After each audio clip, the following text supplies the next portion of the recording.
Salamlar, hər vaxtınız xeyirli olsun. Gözəl izləyicilərim, abunəçilərim, canlarım mənim. Hər birinizə salamlarımı göndərirəm. Bugün Nuray qızımıza, Aysu Nəsrullayeva qızımıza, Tehunə Məmmədli qızımıza, əgər düz yazmışamsa Tehunəyə də salamlarımı göndərirəm. Qeyri-adi addı ona görə.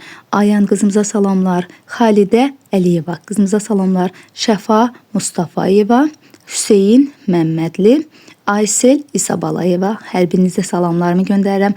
Aysel qızıma xüsusi salamlar göndərirəm. Çünki Ayselin sözləri çox gözəldir və deyəcəksiniz ki, müəllimə kim ona daha yaxşı söz yazırsa ona xüsusi salam göndərir. Yox, sadəcə məni izləyib heç nə yazmayanlar da var. Amma Aysel həqiqətən mənə çox xoş sözlər yazır. Mən sözlərə çox önəm verirəm. Necə deyim sizə? İçdən gələn bir sözlərə, səmimi sözlərə önəm verirəm. Ona görə Ayseli buradan salamlayıram. Və qəribə bir soyad. Asvarova Xədicə qızımıza salamlarımı göndərirəm. Firuzə Həmzəyeva qızımıza salamlar. O da daimi izləyicimizdir. Buradan Firuzəyə salamlar. Və Nurlan Hüseynov bugün mənə o qədər gözəl sözlər yazıb.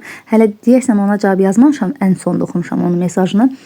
Amma mən də istəyərdim hər birinizə dərs deyim. Mənə deyir ki, kaş ki bizə dərs deyəsiniz müəllimə. Kaş bizim müəlliməmiz siz olardınız. İnanın, elə bilin ki, müəllimənizəm. Bugün burada onlayn şəkildə dərs keçirəm sizə. Canlı şəkildə dərs keçə bilmirəm. Amma nə edək? Buna da şükür edək. Amma mən təxmin edirəm, təsəvvür edirəm ki, sizlərlə qarşı-qarşıyam. Oturmuşam qarşı-qarşıya. Sizlərə salamlarımı göndərirəm. Sizlərə dərs keçirəm. İstədiyim kimi sizə materiallarımı, bildiklərimi ötürə bilirəm. Hər birinizi qucaqlayıram, öpürəm. Hər birinizə də salamlarımı göndərirəm. Gəlin dərsimizə keçək. Dərsimiz bugün olacaq Azərbaycanda əhali artımı və məskunlaşma. Azərbaycan əhalisinin sayına görə Cənubi Qafqazın ən böyük ölkəsidir. Ölkəmizin əhalisi tarix boyu müxtəlif sürətlə artmışdı və dünya ölkələrində olduğu kimi Azərbaycanda da əhali 20-ci əsrdən başlayaraq daha sürətlə artmağa başlamışdı. Hazırda ölkəmizin əhalisinin sayı 10 milyonu keçib. Deməli, bura qədər belə bir şey demək istirdim. Yəni zamanla tarix boyu ölkəmizdə olan qeyri-sabit əhali artımı, təbii ki, əhalinin azalması da olub, artması da olub. Bunların hamısı ölkəmizdə müharibələr, bizim Sovet Respublikası tərkibində olmağımız falan, bunlar hamısı ölkə əhalisinin artmasına, azalmasına, yəni qeyri-sabit inkişafına təsir edib. Dünya ölkələrində olduğu kimi Azərbaycanda da məhz 20-ci əsrdən başlayaraq sürətlə artmağa başlamışdı əhali. Hazırda ölkəmizin əhalisinin sayı 10 milyonu keçib. Dünyanın 70 ölkəsində 55 milyondan çox azərbaycanlı yaşayır. Yəni öz ölkəmizdən deməli neçə dəfə çox eləyir? 5-dən çox, 5 dəfədən çox azərbaycanlı yaşayır.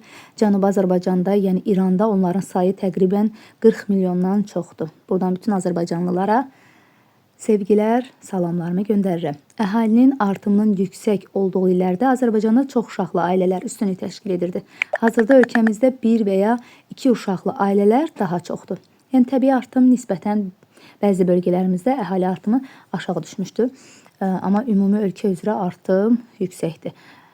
Əhali artımı zamana və məkana görə də dəyişir. Əhali haqqında ətraflı məlumat əldə etmək üçün hər 10 ildən bir siyahıya alınma aparılır. Siyahıya alınma zamanı əhali arasında anket sorğu keçirilir. Sorğuda əsasən B şəklində verilən məlumatlar toplanılır. B şəklində məlumatlar nələrdir? Əhalinin yaş və cinsi, qeydiyyat ünvanı, təhsil səviyyəsi, ailə tərkibi, iş yerləri, milli və dini mənsubiyyəti. Və siyahıya alınmadan sonra bu məlumatlar təhlil edilir və müxtəlif sahələrin inkişafında əsas götürülür.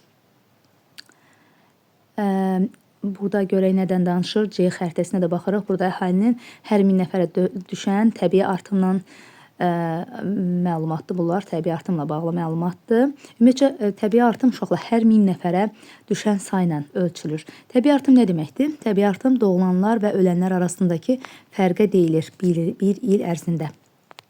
Əhalinin təbii artımı faizlə yanaşı hər 1000 nəfərə düşən doğulan və ölənlər arasında fərqlər ifadə olunur. Təbii artım ölkəmizdə həm də məkana görə dəyişir. Məsələn, Cəlilabadda əhalinin hər 1000 nəfərinə təbii artım 12-14 nəfər, Şahbuzda 1-4 nəfərdir. Təbii, deməli, Məkana görə, nəyə görə də dəyişir? Ərazinin relyefindən də asılı ola bilər, şəhər və yaxud da kənd olmağından asılı ola bilər. Şahbuzda dedik ki, 4 nəfərdir, çünki Şahbuz biraz da dağlıq ərazidir. Amma məsələn, Bakı Abşeron yarımadasında da təbii artım aşağıdır. Artım az olmanın da səbəbi şəhər yaşayışın nisbətən çətin olması, əhalinin sıx olduğu ərazilərdir. Kür-Araz ovalığında, Lənkəranda, Naxçıvanda təbii artım yüksəkdir. Xəritəmizdən də bunu görmək olur. 2023-cü il siyahı alınmadır. Bu aparılan, yəni tədqiqatlar nəticəsindədir. Bu indi hal-hazırda olan vəziyyət deyil. Ancaq demək olar ki, belə çox da yəni dəyişiklik yoxdur.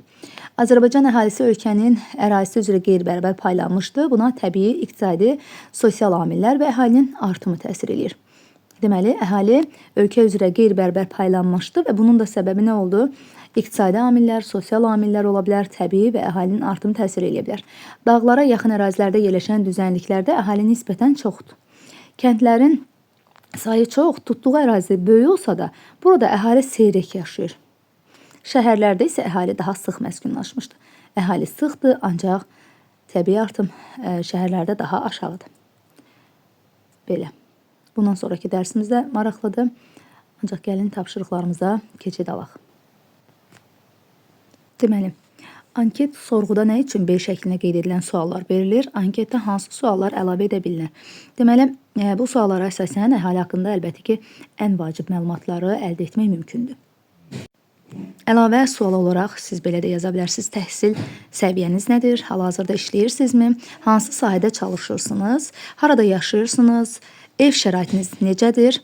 Ailənizdə neçə nəfər var? Və yaxud da aylıq gəlirləriniz hansı aralıqdadır? Gəliriniz əsasən hansı mənbədən əldə edilir və sosial yardımdan istifadə edirsinizmi? Bu kimi suallar istəsəniz araşdırıb başqa suallar da özünüzdən yaza bilərsiniz. Siyahı alma zamanı əldə edilən bilgilərdən hansı sahələrdə istifadə oluna bilər? Yaşa görə əhali sayını, uşaqların sayını bilməklə nə qədər məktəb və yaxud da bağça açılışında və yaxud da işçi sayını bilməklə ölkə üzrə nə qədər iş yerlərinin açılmasına ehtiyac olduğunu bilmək olar. A qrafikinə əsasən suallara cavab verin. Hansı illərdə əhalinin sayı azalmışdır? Nə ilə bağlıdır? 1920-30-cu illərdə və 40-50-ci illər arasında bu həm də müharibə, bu deməli həm müharibə, həm də iqtisadi çətinliklərlə bağlı ola bilər.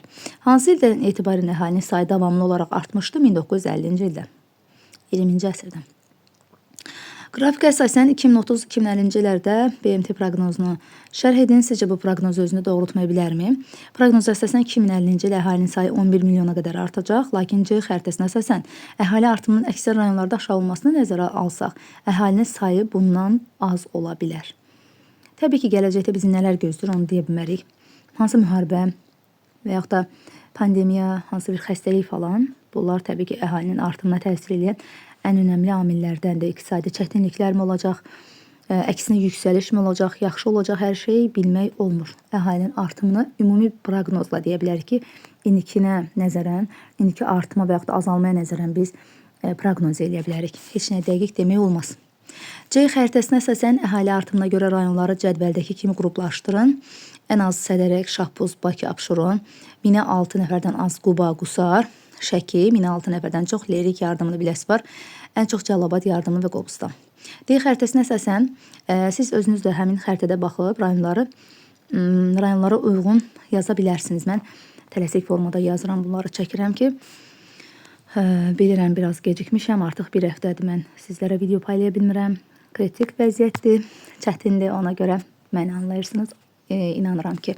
5-ci sualda D xəritəsinə əsasən əhalinin sıxlığına görə rayonları cədvəldəki kimi qruplaşdırın.